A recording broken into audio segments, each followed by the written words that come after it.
hey, everybody go ahead and give my brother a follow if you're not following him already. If you live in the Maryland area, if you live in the DC area, and matter of fact, just tap in with him, period, because I'm sure he's licensed in multiple different states as a realtor, and he can help you on your journey to obtaining property, whether that's approaching it like an investor or you somebody that just wants to own a home. Hey, there's one thing that I want everybody on here to understand. Don't do anything without counsel. If you're not an expert in something, you shouldn't be trying to explore that independently. It's a high probability you're going to put yourself in a bad situation because you weren't privy to how to put yourself in a good one. So find somebody who can put you in a good situation, partner with them, right? And then you increase the probability of you seeing success in whatever it is that you do. You agree, my brother? I appreciate that, man. And I totally agree. You know, 100%. In the multitude of counsel, there's wisdom, man. And you don't have to be religious in order to benefit from that wisdom. That's just facts. In the multitude of counsel, there is wisdom. Yeah, I mean, you know what I would say?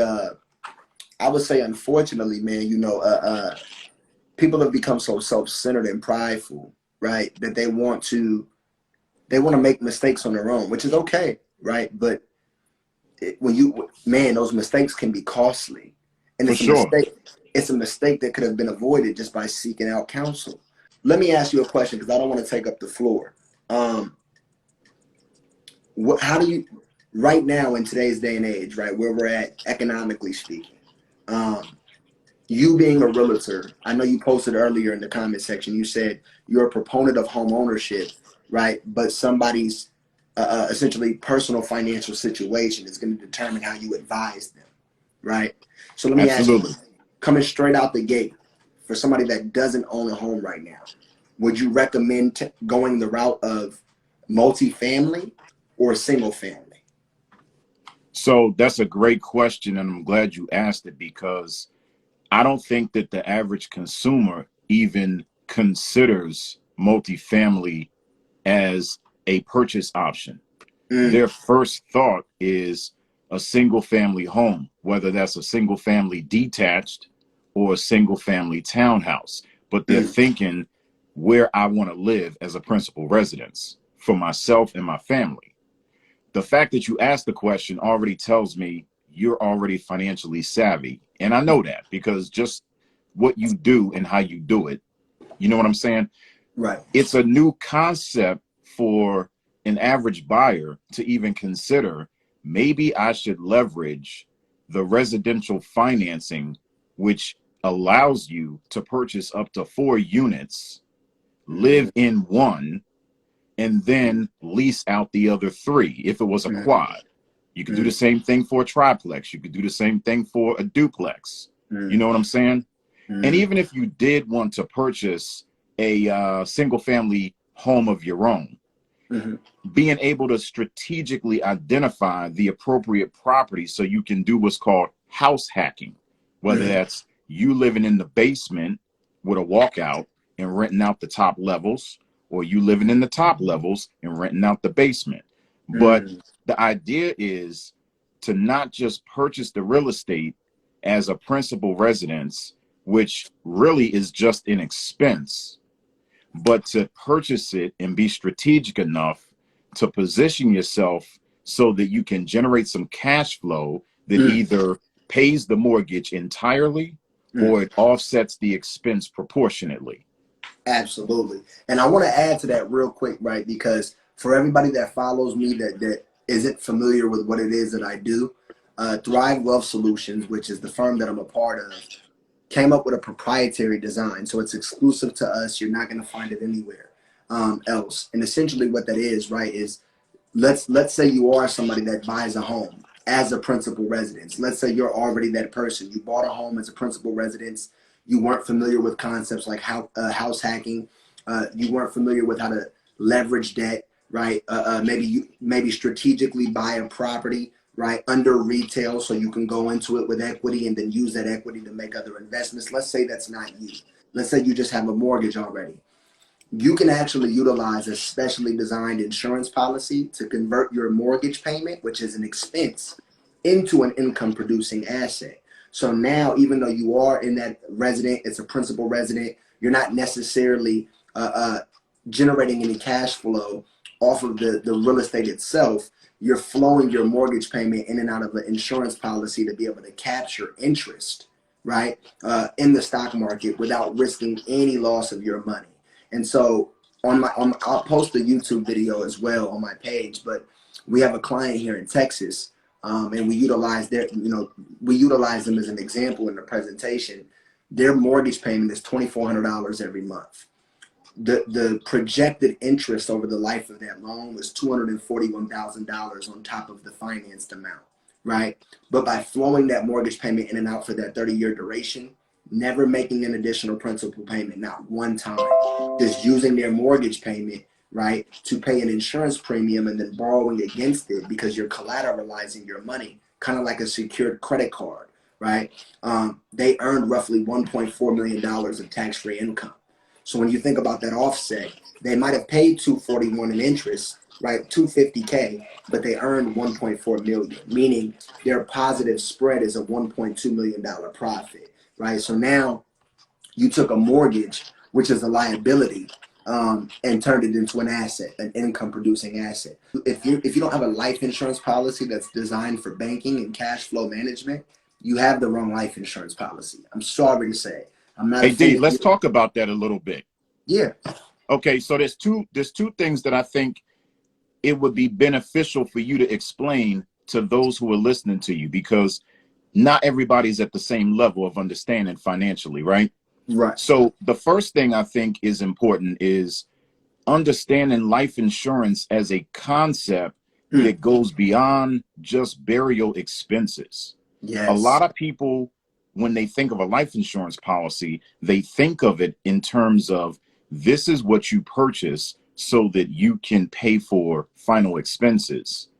They may look at it as something that you can use the additional funds to perpetuate a legacy, but they're not thinking in terms of life insurance. If you purchase the right type of policy, is the type of vehicle that can actually help you advance a financial objective.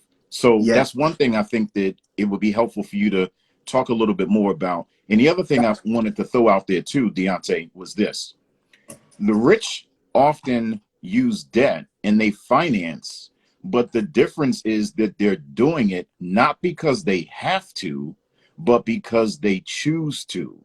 So Absolutely. If you and I probably go to a car dealership, for example, and we get financing on a vehicle, let's just say that we get financing on the vehicle and we do it at, say, 4%. Yeah. There's a good chance that we're doing it simply because we don't have the $20, $30, or $40,000 it takes to purchase the vehicle that we're purchasing. Correct. So we need that financing. The rich, on the other hand, their construct is, why would I take the money I do have? I could pay cash for this $40,000 car, right? If I'm wealthy enough. But why would I take my money out of the market when I'm invested in the S&P 500, or I'm invested into the equities in the stock market, or I'm invested in the type of life insurance policy that your firm provides, right? Why would I take my money out of the market, lose that opportunity cost, so that I can be able to get this in cash? It would behoove me to pay for it through the debt financing of 4%, retain what it is that I'm getting as a rate of return at maybe 8, 9, 10+%, and just take that as the cost, and then I'm going to invest the difference. I think that's the part that it would be helpful for you to focus on. So what I think that, so essentially what you just unpacked is a mindset difference, right? The wealthy have always operated in the sense of leverage, always, right? At least for the last 300 or 400 years, since the inception of modern banking, right? They love debt. Debt is their best friend. They also understand that their money is the most expensive money to spend. So they at all costs avoid spending their own capital and instead put their capital in environments where it's going to continue to grow and work for them, but then they can borrow against that capital. So financing a vehicle, for example, for them would look something like putting maybe if they can, let's say, let's say a car is $40,000. They'll take, okay, I have $50,000 of capital. Rather than me going to the auto lender, right, or to the car dealership and giving them this $40,000 directly, I'm gonna put $50,000 in an insurance policy, borrow 40,000 of it out, and then use that money to buy the vehicle, because now I didn't use my money, I used the insurance company's money. While my That part. $50,000 is compounding, tax-free, specifically with inside of a life insurance policy. I can put my money in insurance. I'm not parking it. It's not restricted like in a 401k or Yeah. traditional IRAs, where if Yep. I put my money in, it's parked. I can't touch it. They're telling me I gotta wait. Let's say I'm 25. I gotta wait almost 30 years to be able to access this money without penalty. And I can borrow against it, but when I borrow against it, guess what I'm doing? There's one key difference between when you borrow from any type of retirement-based asset, right? Like a 401k, traditional IRA, Roth IRA, TSP, 403b, 457, and a life insurance policy. You know what that It's an is? opportunity cost.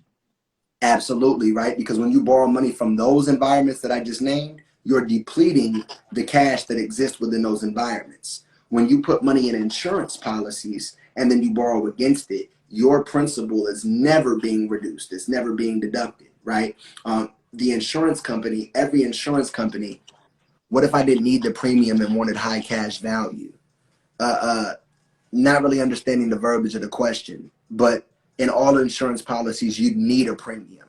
Now, if your question is what if you didn't need a significant amount of insurance, which that's another conversation we'll get into. But that kind of goes back to your point, Chris. You sit down with a lot of traditional insurance advisors and they sell you a death benefit. Like, oh my God, get $1 million of coverage. But they don't really explain to you what that means. They don't elaborate or unpack the cost of insurance. They don't talk to you about things like IRC, the Internal Revenue Code 7702, right? Which essentially is the IRS setting regulations on how much premium you pay equivalent to how much death benefit you have. So you have something called minimum non-MEC, which essentially is you're getting an insurance policy with the intention of getting the least amount of insurance you can possibly have based on your age, your height, your weight, your health, tobacco, non-tobacco use, etc. Right? Because you're creating a vehicle for you to be able to dump a whole bunch of money in and capture the growth of a stock market if you're using an IUL. And then you can borrow that money out. And unlike maybe a traditional whole life policy, which is the older way of kind of doing things, you have a lot more flexibility. What I mean by that is this: in a traditional whole life policy, even one designed for infinite banking, you can't take out another loan before you pay one back. So restricted in the sense of being able to leverage money. Two, you're paying you're getting a guaranteed crediting rate. Because of that, you're paying more costs for insurance, right? Because if I'm a financial institution and I'm telling you, hey, I'm going to give you 4%, whether the market fails or not, right? I have now much more of a financial liability or responsibility on my hands to make sure that you're paid. So in turn, I'm going to charge you more in fees, administrative costs, premium expense charges, et cetera, right? So it's about insurance is like almost kind of like a vehicle, right? You have a Mercedes Benz, but you can take it to 5 different mechanics and get different results. There are mechanics that specialize in European vehicles and understanding the inner workings of the Mercedes Benz. But there are mechanics that focus more on Toyotas and Nissan, and they don't really know how to fix the Mercedes Benz, but they'll give you an option or a solution that would work for the Toyota. And so there is no one size fits all when it comes to insurance. That's one of the reasons why it's so important to have trusted advisors, because that's a question that starts to get into some nuances where you need to really get someone who understands the particulars of your situation. Correct. And then you want to make sure you're talking to somebody who's licensed in that lane. Yeah, absolutely. I mean, and anybody who has life insurance questions in general, feel free to contact me. I do not charge for phone calls, right? Free discovery consultation. I'm in the business of helping people. I am a capitalist, so I believe in making money. but I am in Same the here. business of helping people. But it's all about helping people. Absolutely, man. You show people how to see success, and you're gonna bring success into yourself. I know you was tuning in, man. You got anything that you want to add? I think you guys are hitting it spot on. And it's Chris, right? Forgive me Yes, if sir. okay, great, man. To make sure I got the name right. Chris, I think Chris is right when it came to multifamily. You're hitting it spot on. Makes sense. I tell you about the secret sauce when it comes to real estate investing. I sound like a broken record, but it is life insurance. Right. I'm sorry, guys. If you get tired of hearing it, don't listen to me. See what happens? It's real simple. It ain't I use for it you. all the time. I use it all the time. It works well for my business and my family. And so if I'm making interest on money that I'm already using, that's called wise. That's called wisdom. If you don't want wisdom, stop listening. It's very simple. All right. So And- Liddell, so Chris unpacked that, man. I mean, and so Chris, and I know you already provided some wisdom and clarity on people just changing their mindset about actually being cognizant and aware that, hey, I don't have to buy a single family residence on my first purchase. I can actually buy a multi-family residence, right? And then through house hacking, right, rent out the other units, right, to be able to create rental income that will pay, you know, my mortgage per se, right? Maybe not all of it in its entirety. Maybe all of it is in its entirety. Exactly. What would you say? Just even if it's to offset it. What would you say is the what is the culprit of the problem that are causing people to approach buying real estate in a way that does not create an asset for them, but rather a liability? What's the problem? So that's a great question. I'm actually glad you asked that. So before I answer that question, what I wanted to do is kind of follow up on what you said earlier, Liddell, and that's this. It's the wisdom. A lot of people are making decisions based on them wanting to find out for themselves. And I think that the best decisions that one can make are where you actually can learn from the experience of others. Because if you learn from the experience of others, you don't have to make those mistakes. Now, obviously, we all make mistakes from time to time. And if you learn from your own mistakes, that's beneficial as well. But the best position is to learn from the mistakes of others and learn from their experience. Secondly, if you don't do that, learn from your own mistakes, you know. But to answer your question directly, I think it just comes from the fact that many buyers are first-time buyers. So they get really excited at the opportunity to purchase a home. Sure. And they often want everything right up front. They don't understand the concept of delayed gratification. Sure. And being able to take your time, you know. And I see this where sometimes it could be an issue of, I had a client who purchased a townhouse, and after the townhouse was purchased, she stayed in that house for a number of years, and then she allowed me to lease it out to a tenant, and then she took that cash flow and became a move-up buyer and moved up into a larger home. She could have easily, years ago, just purchased the bigger home. But this was a strategic move, because when you're paying the mortgage, this is the money that you go to work for. You're trading your time for hours, you know, hours for dollars, right? And then after that, you're paying your mortgage. But what she did is she allowed the real estate market to allow that that value to appreciate. And then she took some of that equity in the home to be able to move up. That's unearned income. That's a strategic play.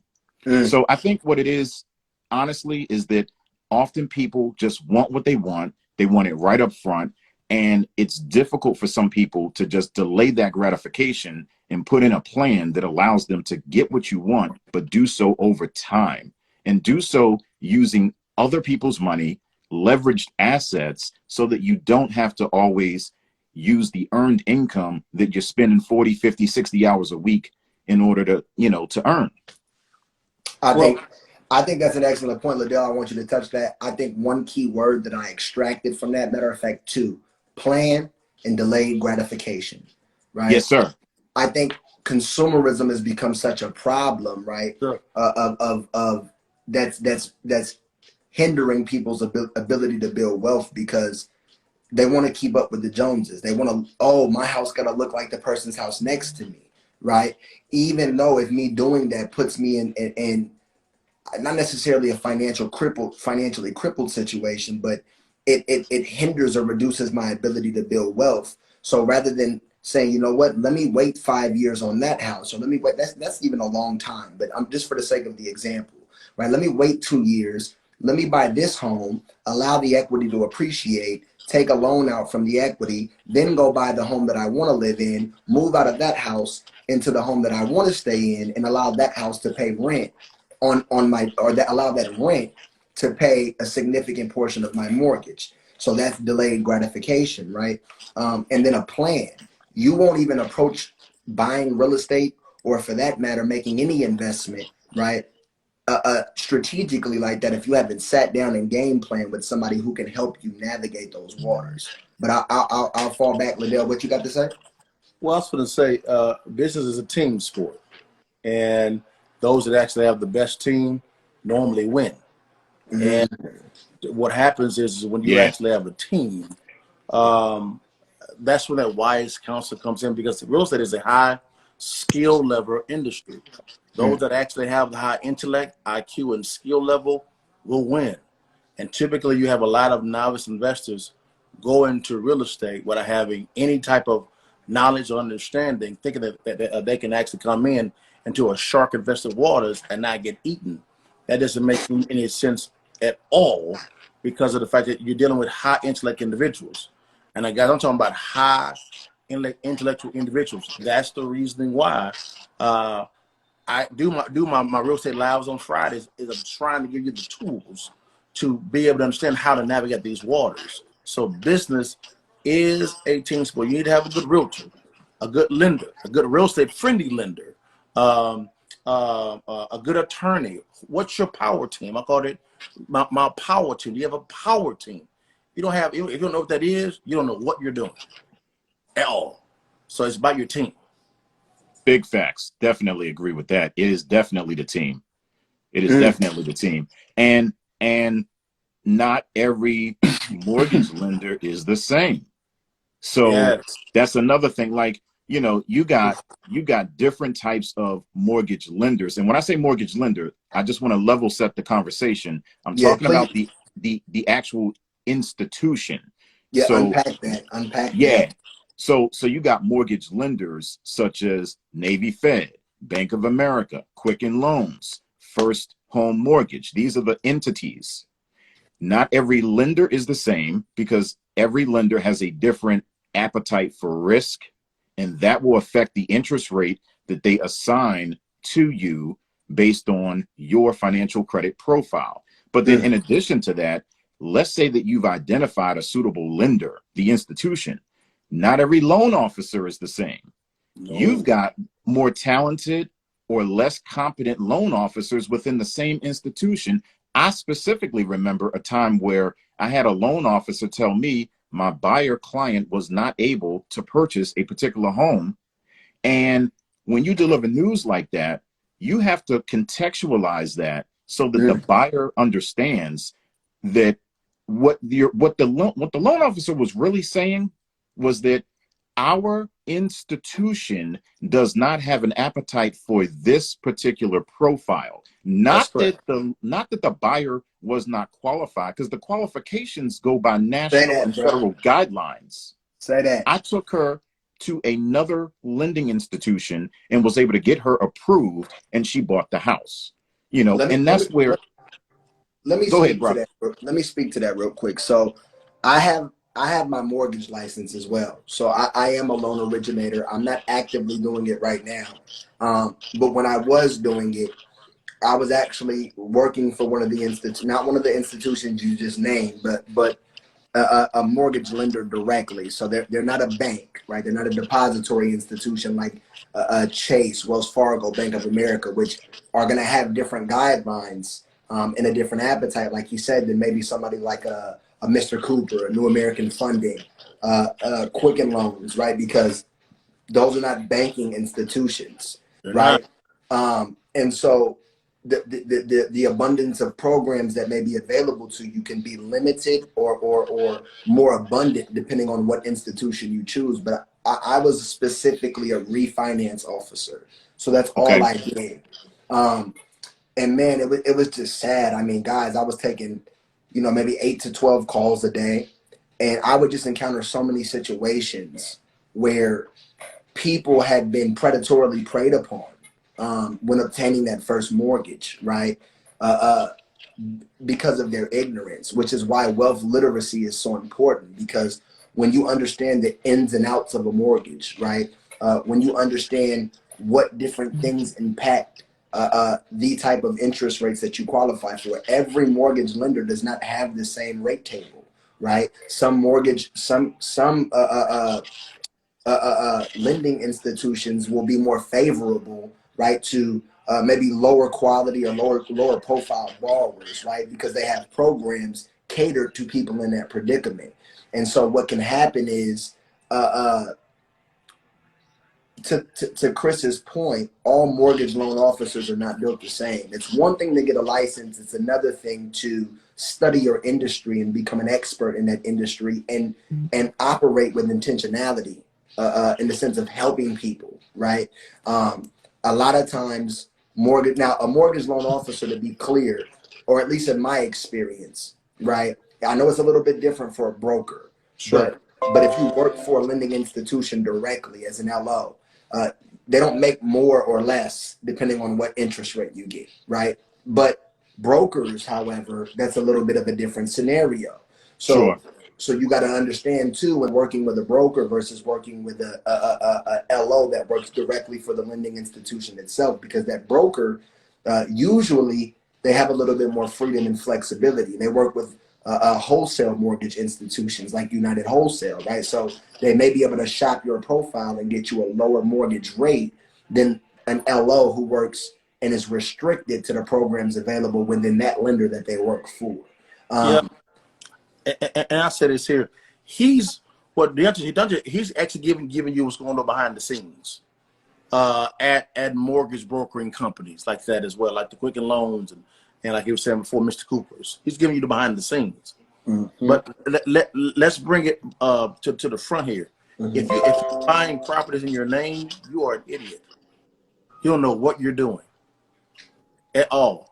And I say that like that for a reason, because you're in a lawsuit happy type of economy. Someone can literally pull up to your house, literally park their car, put their head down and run their head into your front door, sue you and win. That's why you don't buy your property in your personal name. Buy it wait, in your so LLC name. so Liddell, unpack that. So let's say I have no real estate. I have no Sure. foreknowledge of real estate. I don't have any people in my family that own real estate. I come from a financially impoverished background, Yes. right? Yeah. How can I still utilize the information that you just stated or execute in a way where I can still obtain, I can still complete my objective of getting a property, right? Whether it's a principal residence or whether it's an investment property, but do so in a way that I protect myself. A good question, and I'm talking specifically from an investment standpoint, Okay. not a your personal home. Okay, Okay. I can unpack that on the other side too, but that'll get a little bit too complex. Let's stay on the investment side. Okay. What I mean by that is you need to find you a lender that actually allows for you to acquire your property within your LLC. You still have the personal guarantee it, most likely, which that's Yep. okay, but the property is held in your LLC or your company's name. How does that protect you? Number one, if someone wants to sue you and believe you, you can get sued for anything. And they'll make things up all because it's you. So what that does is that allows for you to protect your personal assets, your personal home, your car, your bank accounts, things of that nature on your personal side. They can only come after your LLC. You can get really strategic with it and form an LLC in one state, then have another LLC in another state to buy the one in the initial LLC as well. So it's hard for them to pierce the veil. Now I'm getting to asset protection now. But that's the way for you to begin to kind of really protect your assets from those legal sharks. They are out there, guys, and they are actually looking to eat you up.